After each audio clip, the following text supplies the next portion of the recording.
ना अंकिता ना, तो किसी सूरत में मुंबई नहीं आ रही है। पर क्यों?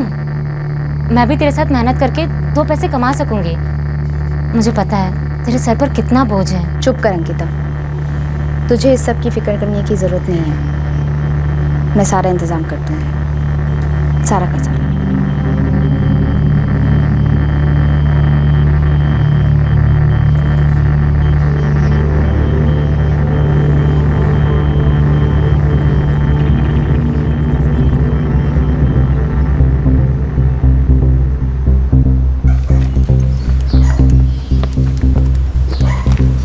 मुझे मेरे 75,000 आज ही चाहिए। वो सब मैं नहीं जानती, मुझे मेरे पैसे चाहिए बस। मैं आज ही आ रही हूँ लेने।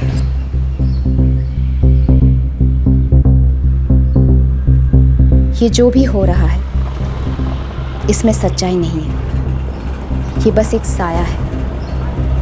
वो प्यार प्यार नहीं होता जो किसी को कुछ दे ना पाए। वो बस एक साए की तरह होता है जो पीछा करता रहता है।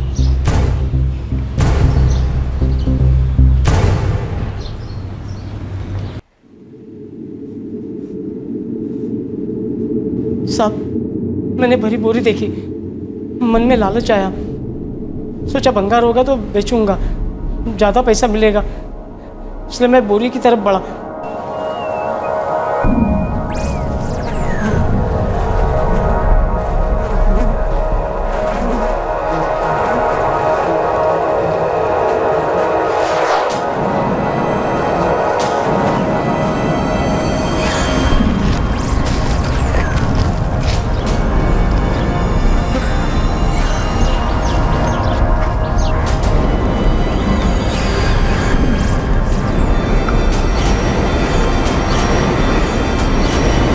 उस बोरी में लाश है साहब।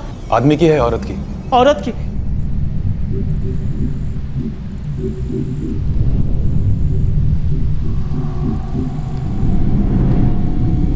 वो देखो साहब।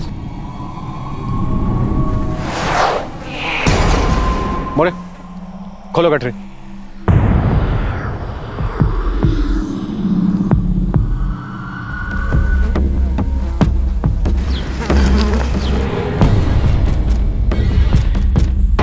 जवान औरत की लाश पर पुलिस को कोई आइडेंटिफिकेशन नहीं मिला।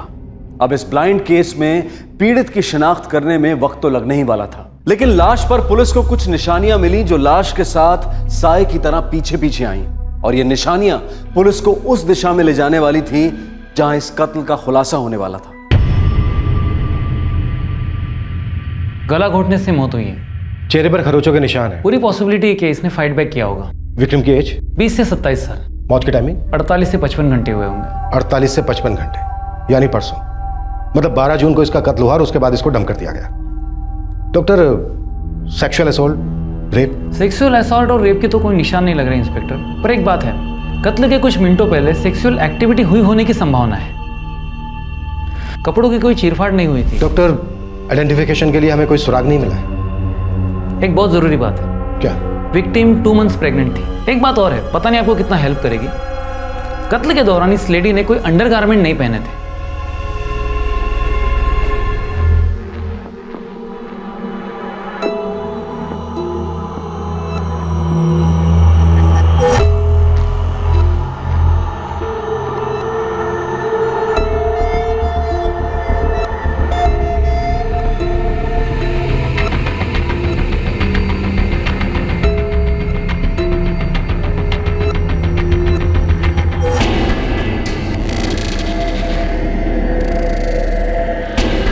लाश को मिले 3 दिन हो गए सर, अभी तक खाता नहीं खुला। सारी मिसिंग कंप्लेंट छान मारी? हाँ सर, कुलाबा से लेकर विरार तक, CST से लेकर कल्याण, करजत, कहीं से कुछ नहीं मिला सर। 20 से 27 साल की लड़की थी और 2 महीने की प्रेग्नेंट थी। कत्ल के दौरान इस लेडी ने कोई अंडरगारमेंट नहीं पहने थे। भोसले, पता नहीं ये बात हमारी कितने काम आएगी, पर डॉक्टर ने कहा था कि लड़की ने अंडरगारमेंट्स नहीं पहने। सर, विक्टिम के कैरेक्टर पर मैं उंगली नहीं उठा रहा, पर अक्सर मुंबई में प्रोस्टिट्यूट्स अंडरगारमेंट्स नहीं पहनती। I mean, आप समझ रहे हैं ना सर? चलो, एक पॉसिबिलिटी तो मिली। भोसले, इसी दिशा में जांच शुरू करते हैं। लाश ने अपने आप एक सुराग, एक निशानी दे दी थी, और यह सुराग लाश की शिनाख्त में अहम साबित हुआ। साहब एक बाय डांसर है पहचान की, मालती। मैंने उसको डेड बॉडी की फ़ोटो दिखाई। अरे मैंने तो ऐसी गुगली मार दी साहब और हाथ में विकेट आ गया। ये मालती बार डांसर, क्या वो विक्टिम को जानती थी? नहीं साहब, वो उसको जानती तो नहीं थी, लेकिन मालती बोली कि उसने देखा है पहले उसे। मैं अक्षरा बार में वेट्रेस हूँ सर। इसे देखा कभी अक्षरा बार में? नहीं सर, मुलुंड में होटल रेड प्लाजा है, वहाँ देखा।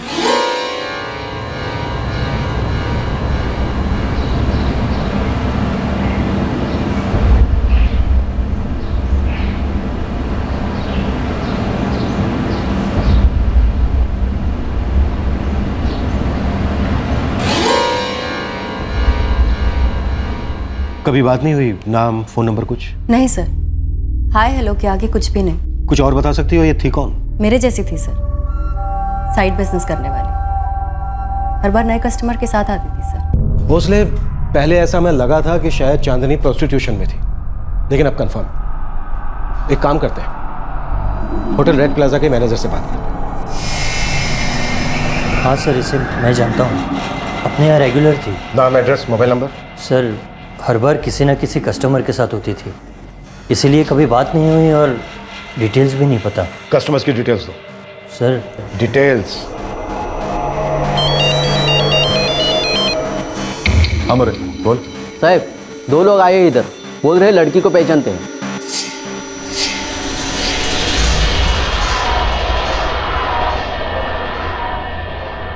राजस्थान से हैं सर। लेकिन है कौन? रमन परमार और सावित्री परमार। उन्होंने लड़की का पोस्टर देखा था। रिश्तेदार हैं क्या?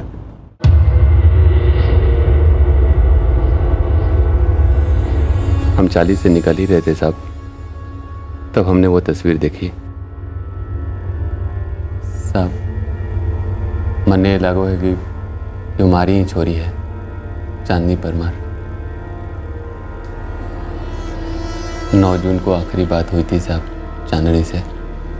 मैंने उसे बताया कि हम लोग मुंबई आ रहे हैं। जब यहाँ घर पहुँचे तो तालो लगो थे साहब, 3 दिनों से लगो है तालो। हम तो हताश होकर अपने गांव जा रहे थे साहब, राजस्थान। तभी जो हमारी लुगाई है, चांदनी की माई, इसकी नज़र उस तस्वीर पे पड़ी और फिर हम लोग यहाँ चले आए साहब। भोसले, शराब करवा। क्या परेशानी थी आपकी बेटी चांदनी को? कभी उसने कुछ बताया आप लोगों से?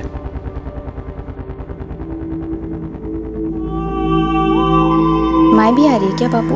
हाँ हाँ, तेरी माई ही तो आने की जिद कर रही है। वैसे तू कैसी है? अच्छी हूँ। आप लोग आओगे तो कुछ दिन और अच्छी रहूंगी। अंकिता, तू सब कुछ संभाल तो लेगी ना यहाँ अकेले? मैंने आप बच्ची ना समझो बापू, और आप और माई हमारी फिक्र करना छोड़ दो। रे बावड़ी, तू बच्ची ना है, तभी तो फिक्र करते हैं।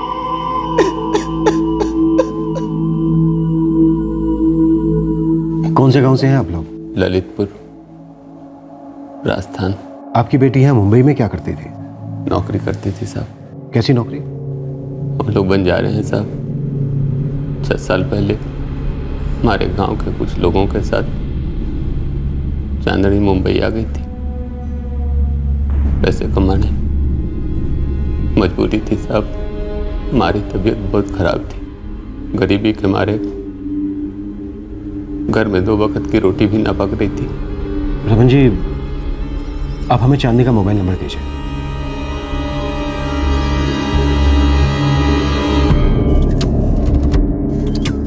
इस नंबर के सारे डिटेल मुझे तुरंत चाहिए। तुरंत मतलब अभी के अभी। साहब, चांदनी ने तो हमें कभी कुछ ना बताया कि उसे क्या तकलीफ थी। हमें ना है पता साहब।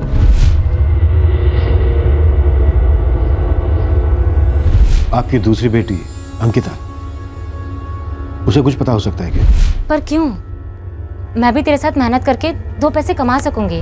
मन ने ना लगा साहब कि चांदनी ने उसे भी कुछ बताया होगा। जब आपकी बेटी चांदनी मारी गई तब वो 2 महीने पेट से थी।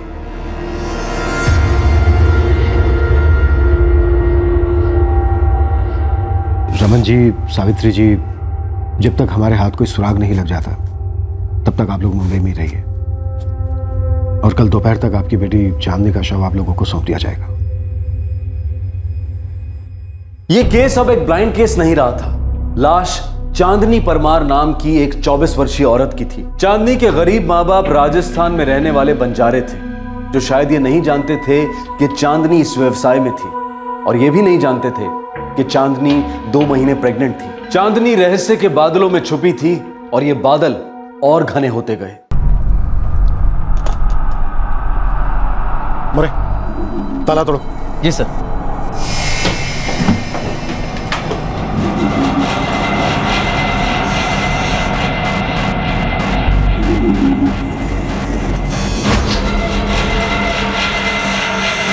नहीं सर, मैं किसी चांदनी परमार को नहीं जानता।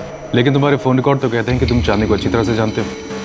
कम से कम 20 एक बार फ़ोन कॉल हुए हैं तुम्हारे और चांदनी के बीच। ये तो प्रियंका है क्या? और इससे पहले इसने कभी अपना नाम चांदनी परमार नहीं बताया। ये हमेशा अपने आप को प्रियंका बताती थी। और हाँ सर, इसके साथ कई बार मैं बैठा हूँ। अच्छा, चांदनी था उसका नाम? मैंने तो कभी पूछा नहीं, और वो मुझसे कभी बात भी नहीं करती थी। कोई तो होगा जिससे वो बात करती होगी। पता नहीं साहब, वैसे तो वो 6 साल से यहाँ रहती थी, पर अपने में खोई रहती थी, किसी से घुलती मिलती नहीं थी। बरोबर है साहब, ये प्रियंका है, ये धंधा करती है। मैं खुद इसके साथ गया है 3-4 बार होटल रेड प्लाजा में। क्या? ये क्या कह रहे हो बापू? मन ने कुछ भी पता ना है अंकिता। 5 दिन पहले यहाँ की पुलिस को थारे बहन की लाश मिली है। बापू, दीदी ने तारे को कुछ बताया था क्या कि परेशानी थी उसको? ना उसने मन ने कुछ बताया, और ना ही थारी माई को।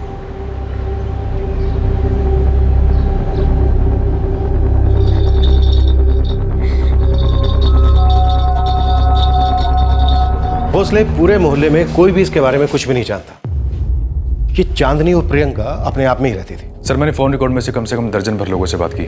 सभी ने कबूल किया कि वो उसके कस्टमर थे। कुछ तो खटक रहा है भोसले। 6 साल से चांदनी एक ही मोहल्ले में रहती थी और वहां पर कोई भी उसके बारे में कुछ भी नहीं जानता। यहां तक कि उसके माँ बाप को भी भनक नहीं है कि वो क्या काम करती थी, किस हाल में थी, और 2 महीने की प्रेग्नेंट थी। भोसले, एक काम करो, इसके सेल फोन की कॉन्टैक्ट लिस्ट में जितने भी कॉन्टैक्ट हैं सबको कॉल। सर, कोई तो होगा जो इस चांदनी और प्रियंका के राज पर से रजाई हटाकर हमें इसका असली चेहरा दिखाए। सर, उसका नाम प्रियंका है। मैं उसके साथ कई बार होटल गया हूँ। क्या हुआ सर? चांदनी और प्रियंका का मर्डर हुआ है। मर्डर? तुम चांदनी को कैसे जानते हो? सर, पहली बार मैं उससे रानी बार में मिला था। वो वहीं पे काम करती थी। कहाँ पर है रानी बार? भांडुप में सर। साहब, अब यहाँ कोई लड़की अपना असली नाम तो नहीं बताती। चांदनी परमार शायद वो सिर्फ घर पे होती थी। जब प्रियंका नाम का मेकअप उतारती। चांदनी परमार और प्रियंका का मर्डर हुआ है। अभी हमें इसके बारे में कुछ ज्यादा नहीं मालूम। इसके माँ बाप को भी नहीं मालूम कि ये किस तरह से पैसे कमाती थी। अब हम इसके बारे में कुछ और बता सकते हैं? सर, ये लाइसेंस बार है। यहाँ जो होता है साहब लीगल तरीके से होता है। अब ड्यूटी के बाद लड़कियाँ कहाँ जाती हैं, किससे मिलती हैं, मैं नहीं जानता साहब। ये उनका निजी मामला है। 5 दिन पहले चांदनी परमार और प्रियंका का मर्डर हुआ। 5 दिन से वो काम पर नहीं आई। आपको खटका नहीं? खटका था ना साहब कम से कम 25 बार उसको फ़ोन किया, लेकिन हर बार उसका फ़ोन स्विच ऑफ मिला। मेरे को लगा कि किधर दूसरी जगह उसने काम पकड़ा होगा। मैंने शालिनी को भी पूछा था साहब, लेकिन उसको भी कोई आइडिया नहीं। शालिनी भी यहीं काम करती है? हाँ साहब, शालिनी इधर ही काम करती है। उसकी और प्रियंका की बहुत जमती थी। कहाँ मिलेगी है शालिनी? शालिनी, तुम्हारी दोस्त चांदनी और प्रियंका का मर्डर हुआ। कुछ बता सकती हो किसने क्या होगा? पता नहीं साहब। तुम दोनों दोस्त थी ना? हाँ। तुम्हें पता था प्रियंका धंधा करती थी? धंधा तो मैं भी करती हूँ साहब। बाहर की नौकरी से सिर्फ जेब खर्च के पैसे आते हैं। घर भेजने लायक पैसे तो धंधे से ही आते हैं। प्रियंका का कोई इश्क विश्क का चक्कर, कोई बॉयफ्रेंड वगैरह? पता नहीं साहब। प्रियंका एकदम बंद मुट्ठी थी, कभी भी कुछ नहीं बोलती थी अपनी जिंदगी के बारे में। बस एक दिन उसके मुंह से निकल गया था कि गांव में उसकी कोई छोटी बहन है जिसकी शादी के लिए वो पैसे इकट्ठा कर रही है। शालिनी, प्रियंका 2 महीने की प्रेग्नेंट थी। क्या साहब, ये बात तो उसने कभी भी नहीं बताई। लेकिन हाँ साहब, वो हमेशा उदास रहती थी, कभी किसी से कुछ भी नहीं कहती थी। पक्का उसका कोई बॉयफ्रेंड नहीं था? कस्टमर तो कई थे, बॉयफ्रेंड था कि नहीं वो मालूम नहीं साहब।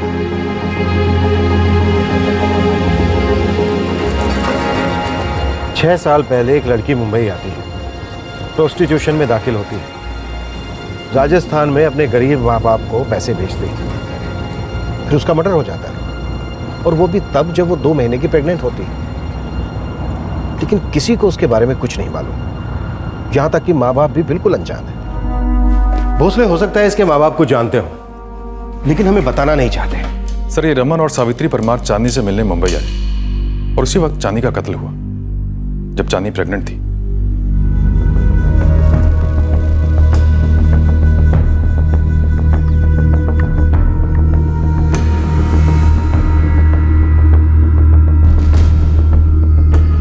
चांदनी मर्डर केस में पुलिस के हाथ अब तक कोई लीड नहीं लगी थी। जब पुलिस ने अपनी जांच का दायरा चांदनी के गांव ललितपुर राजस्थान में पहुंचाया, तब उनके सामने आए कुछ और राज जो चांदनी के अतीत में घिरे थे। हुकुम, ये चांदनी पिछले 6 साल से मुंबई में थी।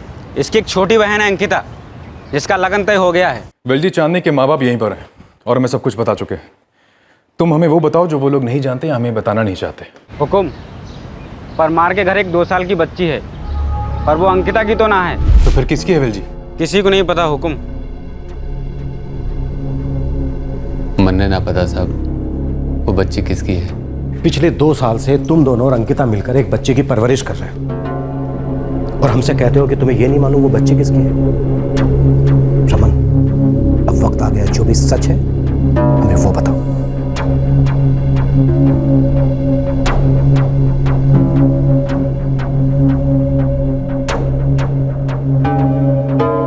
आप तीनों से एक बात कह रही हूँ, मुझे कभी मत पूछना कि ये बच्ची है किसकी। पर यो क्या बात हुई? बिना जाने पहचाने हम इसकी परवरिश कैसे करेंगे? क्योंकि मैं कह रही हूँ, अपनी बच्ची जैसे संभालो इसे, और दोबारा कभी मत पूछना कि ये बच्ची है किसकी। तुम्हारी बेटी तुम्हारे पास एक बच्ची छोड़कर जाती है परवरिश के लिए, और तुम उससे ये पूछते तक नहीं कि वो बच्ची किसकी है। रमन परमार, तुमने ये कैसे सोच लिया कि हम तुम्हारी इस बात पर विश्वास कर लेंगे? किस मुंह से पूछता साहब चांदनी से? बीमारी ने मन ने मजबूर कर दिया था चोरी के कमाई पे जीने के लिए। बाप होने का हक ही खो दिया तो मैंने 6 साल पहले चांदनी को मुंबई ही ना भेजना था साहब। आधी रोटी खाते, भूखों मरते, लेकिन ये मुंबई तो हम सबको जीते जी मार गए साहब। बापू, गांव के दूसरे लोग भी जा रहे हैं मुंबई में, छोरिया भी है। मैं कुछ काम ढूंढ लूंगी, अच्छे पैसे कमा कर भेजूंगी बापू आपको। लेकिन छोरी, इतने बड़े शहर में तू अकेली वहाँ क्या काम करेगी? माई कहते हैं मुंबई में सबके लिए काम होता है। नहीं चांदनी, तू कटे न जाएगी, मैं जल्दी ठीक हो जाऊंगा। बापू, 4 महीने से तो आप ठीक ना हुए हो, और होंगे कैसे ठीक? इलाज के लिए पैसे ही नहीं है हमारे पास। बापू, मैं अच्छे पैसे कमा कर भेजूंगी आपको। चांदनी, तन्ने अकेले भेजने को मेरा दिल नहीं मानता। बापू, अगर मेरी जगह थारा कोई बेटा होता तो आप भेज देना उसे। बापू, मैं अंकिता से बड़ी हूं, घर चलाने की जिम्मेदारी मेरी है। अब मान भी जाओ बापू। ए माय, समझाओ ना बापू को। बापू, बापू हाथ जोड़ती हूँ। हमारी तबीयत कभी ठीक ही न हुई साहब। चांदनी पैसे कमा कमा कर भेजने लगी, हर महीने थोड़ा ज्यादा। कभी सोचा नहीं, कभी उससे पूछा नहीं कि वो ऐसा भी क्या काम करती है? शर्म से पानी पानी हो गए साहब जब पता चलो। मतलब तुम जानते थे चांदनी क्या काम करती है?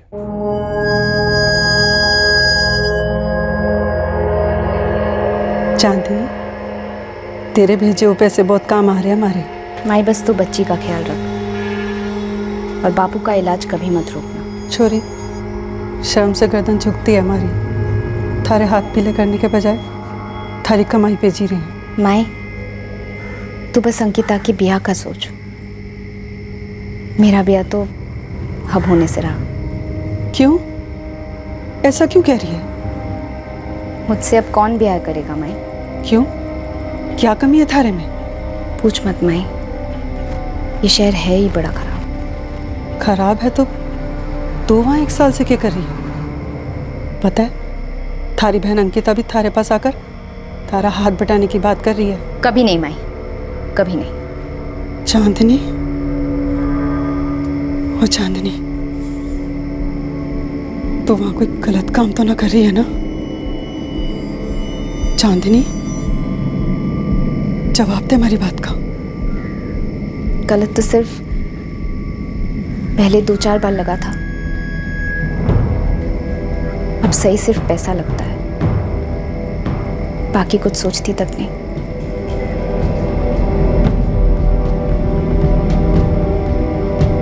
चांदनी ठीक तो है?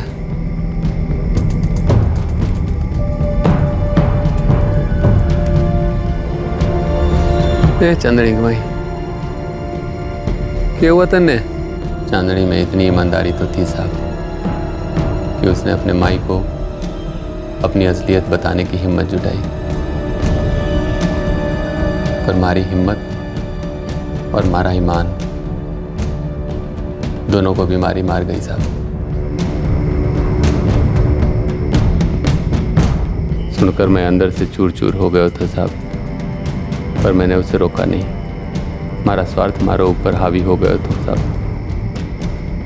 वो घर चला रही थी, पैसे आने रुक जाते तुम्हारा क्या होता। आदत हो गई थी साहब, उसके पैसों की आदत हो गई थी। हम जानते थे साहब कि वो यहाँ क्या काम करती थी। हम ये भी जानते थे कि वो अंकिता को यहाँ क्यों नहीं बुलाना चाहती थी। चांदनी ने जो बच्चा दिया था तुम्हें परवरिश करने के लिए, तुम सच में उस बच्चे के बारे में कुछ नहीं जानते? नहीं साहब। और उसके होने वाले बच्चे के बारे में? नहीं। 9 जून को बात हुई थी हमारी चांदनी से। उसने बताया कि अंकिता के ब्याह के सारे पैसे इकट्ठे हो गए हैं, पर वो गांव ना आ सके हैं पहुंचाने को। तो तुम दोनों यहाँ पैसे लेने आए थे? हाँ साहब, पर सपने में भी ना सोचा था कि वो पेट से है या फिर उसका कत्ल होने वाला है। दुर्जन सबावत कौन है? ये वही है ना जिससे चांदनी की शादी तय हुई थी?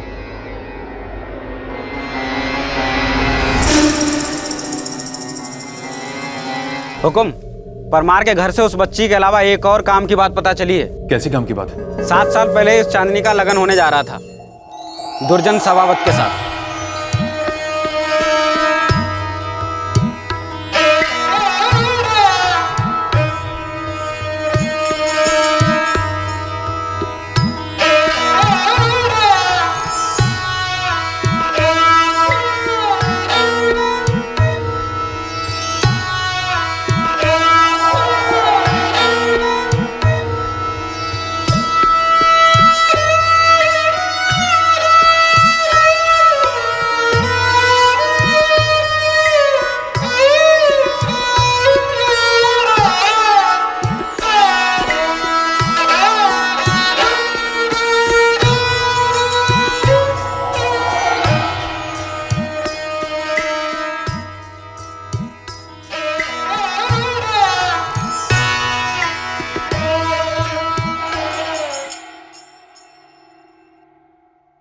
वो शादी नहीं सगाई थी साहब। 1 साल चांदनी दुर्जन के घर रहकर वापस अपने बापू रमन के घर लौटी। सगाई के बाद चांदनी 1 साल दुर्जन के घर रही, पर शादी नहीं हुई। हाँ हुकुम, शादी टूट गई। हाँ साहब, चांदनी की सगाई हुई तो थी दुर्जन सबावत के साथ, पर वो तो 7 साल पहले की बात है। उसे आज से क्या मतलब? रमन परमार, चांदनी का कत्ल हुआ है और कातिल को ढूंढने के लिए मैं 7 साल पहले तो क्या 7 पीढ़ियां पीछे भी जा सकता हूँ। पर दुर्जन सबावत तो 1 साल बाद ही चांदनी की जिंदगी से चले गए तो। क्यों?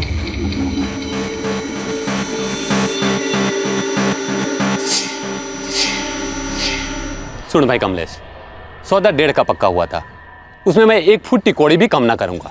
लेकिन रमन भाई, बात तो ठीक है थारी, और फिर हमने भी तो सामने से 50 दिए थे ना। अब हमारी ताकत ही नहीं है तो क्या करें? क्या करेंगे क्या मतलब? ये तो सीधा सीधा धोखा है ना। यो धोखा ना है, सच्चाई ये है हमारा बुरा वक्त चाले है। पर अच्छी बात यह है कि 1 साल में आपकी चांदनी हम सबके साथ खूब घुल मिल गई है, और दुर्जन और चांदनी में भी खूब जमे हैं। रमन भाई साहब, अब मान भी जाओ। अरे सवाल ही नहीं उठता। मैं अपनी छोरी के लिए दूसरा दूल्हा ढूंढूंगा, या फिर बिन ब्याह है सारे जीवन घर में बिठा के रखूंगा। लेकिन एक बात तो तय है कि अब हमारी छोरी तेरे बहन के घर में नहीं जाएगी। लेकिन भाई साहब, बिरादरी में बात फैल जाएगी। तो ये बात भी तो फैलेगी कि सगाई के वक्त इन्होंने 1.5 लाख का सौदा किया, 1 साल तक बिटिया को बैठा के घर में रखा, और अब शादी के वक्त मुकर रहे हैं। ना भाई ना, मैं ये सगाई अभी के अभी तोड़ रहा हूं। और एक बात और काट खोल के सुन लो, मैं अपनी छोरी की शादी इस दुर्जन के साथ तो कभी न करूंगा।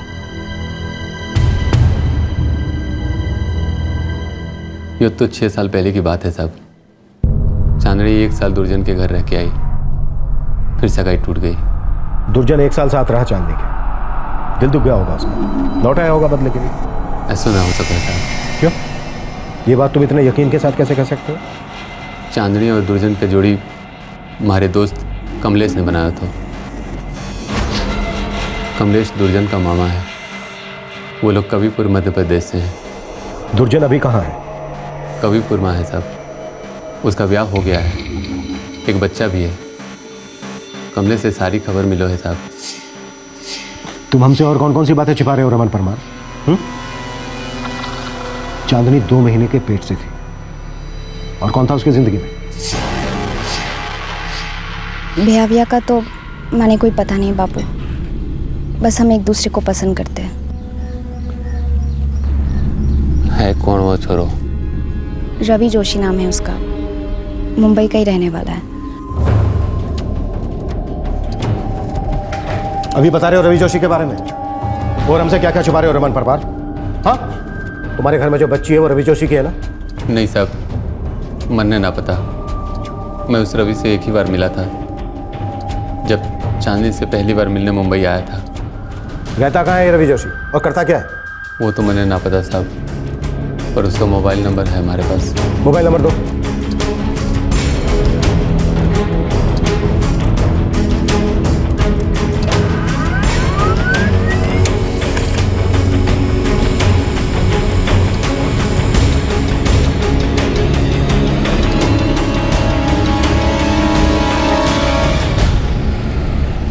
चांदनी के बाबू, क्या ऐसी कोई और बात है जो सिर्फ आप जानो और मैं नहीं? ना। वो बच्ची किसकी है?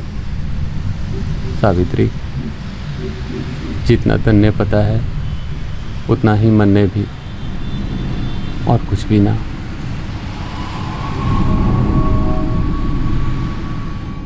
सर, रवि जोशी के फोन रिकॉर्ड मिल गए, बलून का एड्रेस है। फोन नहीं करते, सीधा उठा लेते। मूव।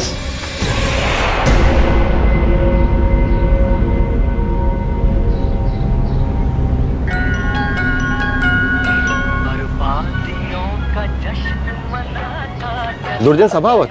हाँ बिल्कुल जानता हूँ दुर्जन को। घर कहाँ पड़ता है इनका? ये गली देख रहे हैं आप? हाँ। इसमें 4था मकान है उनका। अच्छा, और कौन कौन रहता है साथ में उनके? दुर्जन की पत्नी शारदा, उसका बेटा रोहित और बूढ़े माँ बाप। अच्छा ठीक है, एक चिप्स दे दीजिए 5 वाला। हाँ।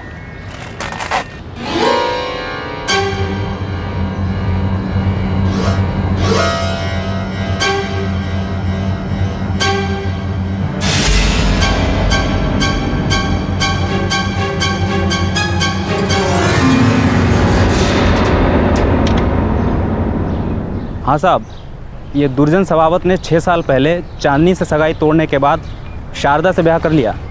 एक छोटा बच्चा भी है 5 साल का, रोहित, और माँ बाप किशोर और बनीता सभावत सब साथ में ही रहते हैं।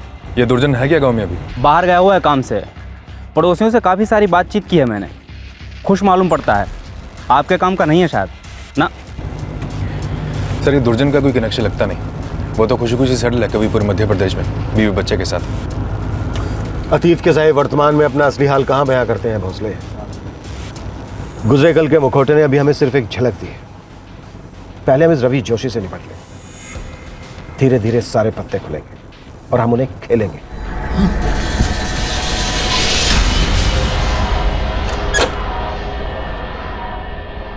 नमस्ते साहब। साहब क्या हुआ? तू रवि जोशी है? हाँ साहब, पर हुआ क्या? चांदनी परमार को तूने क्यों मार डाला? कौन चांदनी परमार साहब?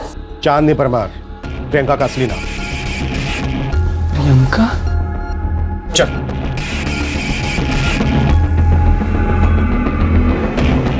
ज्योति, इसे भी उठा लो। साहब मैं सच बोल रहा हूँ साहब। अभी जिस लड़की को आपने अंदर किया ना साहब, प्रियंका भी वैसे ही थी। Time pass. टाइम पास मतलब टाइम पास कर करके जब तू उससे बोर हो गया तो तूने उसे मार डाला, लाश फेंक दी उसको। साहब इतना मेंटल भी नहीं हूं मैं। तेरा उसके साथ अफेयर कब से चल रहा था रवि? अफेयर?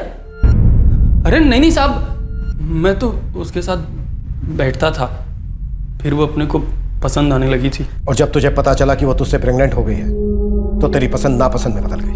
प्रेग्नेंट? साहब क्या बोल रहे हैं आप लोग? मेरे को तो मालूम ही नहीं है कि वो प्रेग्नेंट थी। इतना तो मालूम है ना कि उसका मर्डर हो गया है।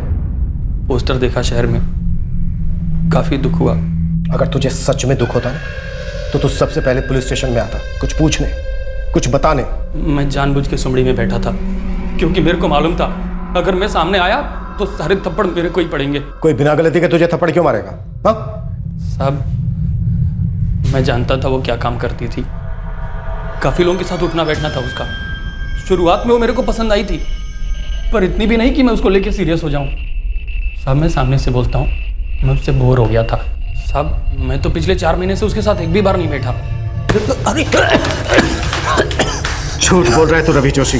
वो तेरे से प्रेग्नेंट हो गई थी, तुझसे शादी की मांग करने लगी या फिर बहुत सारे पैसे मांगे होंगे तुझसे, जिससे तू तंग हो गया और तूने मार डाला। मुझे मेरे 75,000 आज ही चाहिए। साहब ये सरासर गलत है।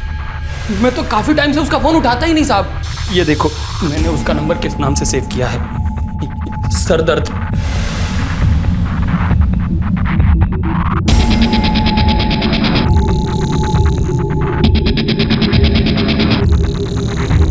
साहब मैं काफी टाइम से उससे पीछा छुड़ाने को ट्राई कर रहा था। मैंने तो 4 महीना पहले से उसका फोन उठाना बंद कर दिया था और 2 महीने से उसने भी मैसेज वगैरह सब बंद कर दिया। मेरे को लगा चलो बला टेली। अब प्रियंका की मौत से मेरा कोई लेना देना नहीं है, हाय शपथ।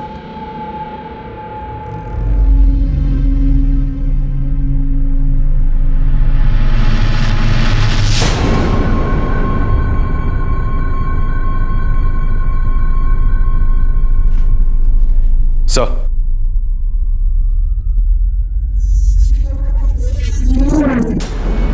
सर जो नंबर इसने सरदार के नाम से सेव कर रखा था वो चांदनी के नंबर से अलग है। रवि जोशी, तेरा सर दर्द अब शुरू हो चुका है। तेरी चोरी पकड़ी गई। क्या मतलब साहब? मतलब ये कि जो नंबर तूने सर दर्द के नाम से सेव किया हुआ है वो नंबर प्रियंका का है ही नहीं। साहब ऐसा कैसे हो सकता है साहब? मेरे पास उसका यही नंबर है और इसी पे हमारी कई बार बात हुई है। तभी तो इस नंबर को मैंने वो नाम दिया था ताकि वो मेरे को फोन कर तो मैं अवॉइड मार सकूं। और आप ये क्या?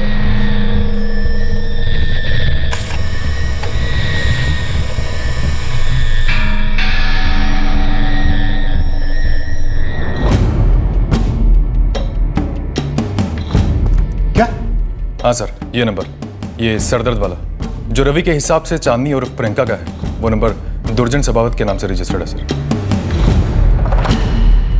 दुर्जन सबावत मतलब सगाई टूटने के बाद भी इसका चांदनी के साथ कोई ना कोई रिश्ता जरूर रहा हो। सर 6 साल पहले टूटी थी सगाई। सगाई टूटी पर रिश्ता नहीं। सगाई के 1 साल में रिश्ता और मजबूत हो। दुर्जन सबावत अतीत की परछाई बनकर चांदनी का पीछा करता रहा, जो कभी छूटता नहीं। दुर्जन सबावत का नाम सामने आने से चांदनी परमार और प्रियंका के कत्ल का केस सर के बल उलट गया। दुर्जन चांदनी का 6 साल पुराना अतीत था, एक साया था बीते दिनों का जिसने चांदनी के वर्तमान में अपना चेहरा दिखाया था।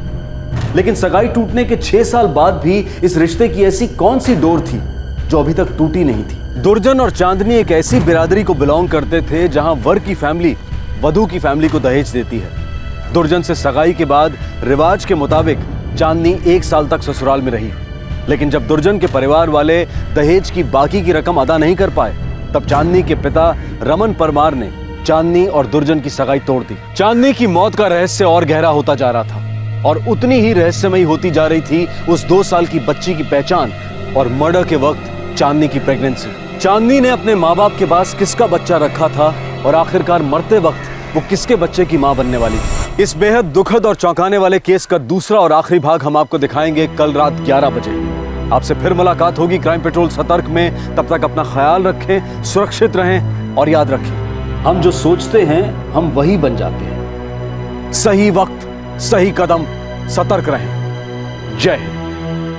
इस तरह के और भी एपिसोड देखने के लिए हमारे चैनल को सब्सक्राइब करें और बेल आइकन दबाना ना भूलें।